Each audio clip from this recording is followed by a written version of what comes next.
ছোটবেলায় যখন রেডিওতে খেলা শুনতাম তখন এই মোহামেডান ক্লাবের খেলা শুনেছি আমাদের তৎকালীন পূর্ব পাকিস্তানের এবং কলকাতার মোহামেডান স্পোর্টিং ক্লাবে।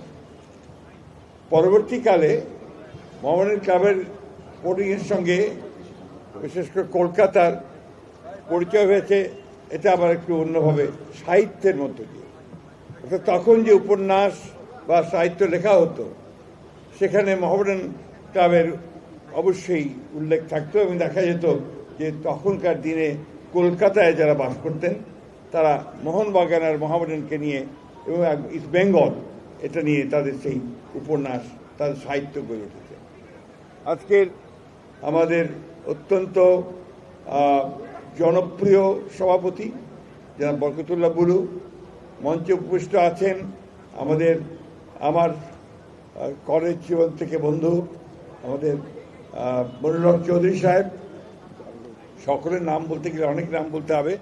আমি শুধু বলতে যে এই মোহামেডান ক্লাবের যারা সুহৃদ, যারা ভালোবাসেন মোহামেডান ক্লাবকে, এবং পরিচালকবৃন্দ, কর্মকর্তাবৃন্দ এবং আমাদের মোহামেডান ক্লাবের সাবেক খেলোয়াড় এবং সদস্যবৃন্দ, আসসালামু আলাইকুম। আজকে একটা জিনিস প্রমাণিত হয়েছে যে যারা খেলাধুলা করে তারা জনগণের কাছে প্রিয় মানুষ। কারণ প্রমাণিত হয়েছে যে আজকে দেখবেন এখানে যারা এমপি মন্ত্রী হয়েছেন এরা সবই কিন্তু মোহামেডান ক্লাবের সঙ্গে জড়িত। দ্যাট মিনস এরা জনপ্রিয় মানুষ, এটা কিন্তু সার্বজনীন। আজকে এই যে নিয়াজ বসে আছেন আমাদের সামনে, ওর বাবা ছিলেন আমাদের শিক্ষক। রকিবুল হাসান তো আছেই, আমাদের রৌফলের ছোট ভাই। হ্যাঁ, ছোট না, রৌফলের ছোট ভাই তো। হ্যাঁ, রৌফল ছিল আমাদের এক ক্লাস জুনিয়র কন্টেম্পোরারি। বাট এটা একটা আলাদা জগৎ। এই জগতে যখন আসি তখন মনে হয় আই এম এট হোম। কারণ আমি নিজে মাঠে থাকতাম। অবশ্য আমি একেবারে মফস্বলের মানুষ, আপনাদের মতো এই ঢাকা মহানগরের মানুষ ছিলাম না। নান্নু সাহেবের খেলা দেখে খুব ভালো লাগতো। মনে হতো যে সত্যিকার অর্থেই নান্নু একটু ভালো খেলছে। ক্রিকেটের সঙ্গে বেশি জড়িত ছিলাম। একসময় ক্রিকেট কন্ট্রোল বোর্ডের মেম্বারও ছিলাম। কথা বাড়াতে চাই না, আমি শুধু বলতে চাই যে আমরা আজকে অত্যন্ত সৌভাগ্যবান যে আজকে আমাদের প্রধানমন্ত্রী জনাব তারেক রহমান তিনি বাংলাদেশে নামার সঙ্গে সঙ্গেই একটা কথা বলেছিলেন লোকের আক্রমণের সামনে যে আই হ্যাভ এ প্ল্যান। এই প্ল্যানটি তিনি কার্যকর করা শুরু করেছেন। এবং গতকাল এখানে আমিনুল আছে, আমি আমিনুলকে অবশ্যই একটা ধন্যবাদ কৃতজ্ঞতা জানাতে চাই যে সত্যিকার অর্থেই সে একটা খুব ভালো কাজ শুরু করেছে। আমি খুব আশাবাদী যে তার নেতৃত্বে ক্রীড়াঙ্গন অনেক দূরে এগিয়ে যাবে। তারেক রহমান সাহেব এই খেলাটাকে তিনি একেবারে গ্রামের মধ্যে মানুষের মধ্যে নিয়ে যাওয়ার জন্য কাজ শুরু করেছেন। শুধু তাই নয়, এই খেলা যারা খেলোয়াড় তারা যেন পেশাজীবী হয়ে ওঠে খেলাকে নিয়ে, সেটাও তার মাথার মধ্যে রয়েছে এবং সেই লক্ষ্যেও তিনি কাজ শুরু করেছেন। কালকে ভাতা দেওয়া হয়েছে বা সম্মান করা হয়েছে, এটা বড় কথা নয়। বড় কথা হচ্ছে যে ভবিষ্যতে যারা খেলবে তারা যেন খেলাকে পেশা হিসেবে নিতে পারে, এই কাজটি তিনি শুরু করেছেন, যেটা আমি মনে করি যে বাংলাদেশের ক্রীড়াঙ্গনে নিঃসন্দেহে একটা নতুন চিন্তা, নতুন ভাবনা এবং সামনের দিকে এগিয়ে যাবে। প্রিয় ভাইয়েরা, আমরা খেলাধুলাকে আমাদের অন্তরে ধারণ করি। আমি এখনও সুযোগ পেলে মাঠে ক্রিকেট খেলা দেখতে যাই, এবং যদি আবাহনী মোহামেডানের ফুটবল খেলা হয় তাহলে আবার দেখতে যাব। কারণ এগুলো আমাদের প্যাশন। আমরা ছোট থেকে গড়ে উঠেছি এই ধরনের আপনার আনন্দ উপভোগ করার মধ্য দিয়ে।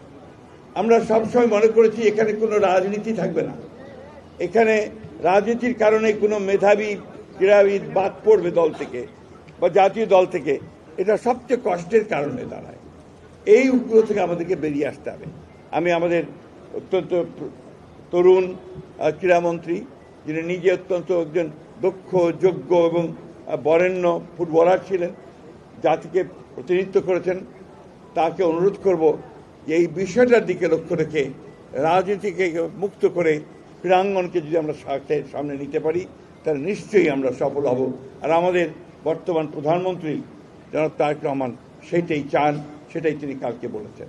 আমি বক্তব্য দীর্ঘ করবো না, এখানে অনেকে আছেন যারা রোদে কষ্ট পাচ্ছেন, গরমে কষ্ট পাচ্ছেন। আমি নিজেকে সৌভাগ্যবান মনে করছি যেই ইতিহাস খ্যাত এই ক্লাব, একেবারে সেই ব্রিটিশ পিরিয়ড থেকে এই ক্লাব চলছে, 90 বছর বলেছে একজন, সেই ক্লাবের একজন সমর্থক হিসেবে আপনাদের সামনে এসে আমি দুটো কথা বলতে পারছি, এটা আমার চরম সৌভাগ্য। আমরা একটা অন্ধকার থেকে বেরিয়ে এসেছি, একটা অন্ধকার সময় থেকে বেরিয়ে এসেছি, যে কথা নিয়াজ মুর্শেদ বলছিল। আমরা লেটাস নট ওটাকে আর মনে না করি। আসুন আমরা নতুন স্বপ্ন দেখি, নতুন আলো দেখি এবং নতুন সূর্যের মধ্য দিয়ে আমরা ক্রীড়াঙ্গনকে নতুন করে সাজিয়ে নিই। সেটাই হোক আমাদের একমাত্র লক্ষ্য। মোহামেডান ক্লাব অনেক ভালো করবে।